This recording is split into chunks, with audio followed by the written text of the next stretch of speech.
সবাইকে স্বাগত জানাই আনপ্লাগড এপিসোড 3-তে।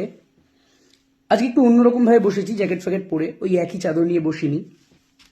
তো আজকে যে কথাগুলো বলবো সেটা হচ্ছে যে আমাদের জীবনে এমন কিছু ঘটনা ঘটে যা আমাদের পরিকল্পনার মধ্যে থাকে না।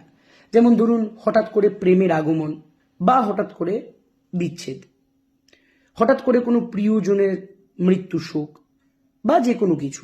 মানে এমন অনেক ঘটনাই ঘটে যা আমাদের পরিকল্পনার অতীত, বা মানে পরিকল্পনার মধ্যে থাকে না, পরিকল্পনার বাইরে ঘটে। এবং বেশিরভাগ সময় সেইটাই কিন্তু প্রকৃতির নিয়ম অনুযায়ী আমাদের জীবনে ঘটে। পরিকল্পনা অনুযায়ী ঘটনা খুব কমই ঘটে, এরকম হুট করে ঘটা ঘটনার সংখ্যাই বেশি। তো এখন কিছু মানুষ নিজের জীবনের এই জমে থাকা রাগ, ক্ষোভ, এই বিচ্ছেদ, যন্ত্রণা, এগুলো উগরে দিতে পারে, কিন্তু কিছু মানুষ পারে না। এখন যারা পারে না তারা তো এইভাবে রোজ গুমড়ে গুমড়ে মরতে পারে না, তাদের তো বাঁচতে হবে।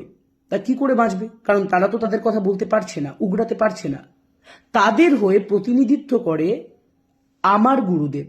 মাইন্ড ইট, আমি মেনশন করে বলছি, আমি গুরুদেব মানি আমার গুরুদেব রূপম ইসলাম।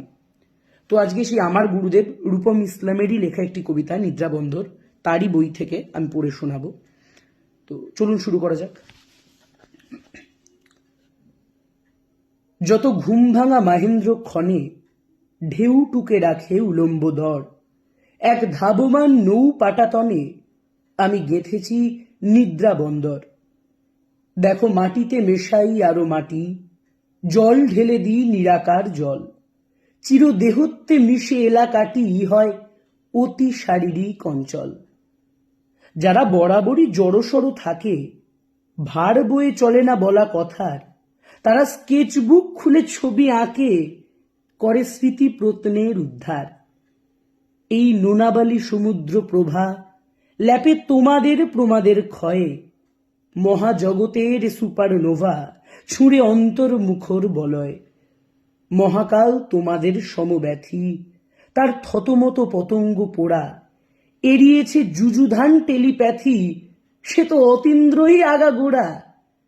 বালুচরে যাযাবর জ্যা এঁকেছে, মেনে পেরেক শহরের হুকুম, বিনিদ্র রস সে মেখেছে, আঁখি পল্লবে ঘুমিয়েছে ঘুম। তারপর ঘরে আলো জ্বলে ওঠে, করে টলমল পায়ের শিকড়, জাগে ভালোবাসবার ভেজা ঠোঁটে এক নীলাভ নিদ্রা বন্দর। নমস্কার। যদি ভাল লাগে সাপোর্ট করবেন, পাশে থাকবেন। আর যদি ভালো না লাগে বা কোথাও মনে হয় বাজে করেছি, বেশি বলেছি, বা ভুল বলেছি, ভুল পড়েছি কবিতাটা, তাহলে নিজ গুণে আমার দোষ ত্রুটি মাফ করে দেবেন। ততক্ষণের জন্য নমস্কার।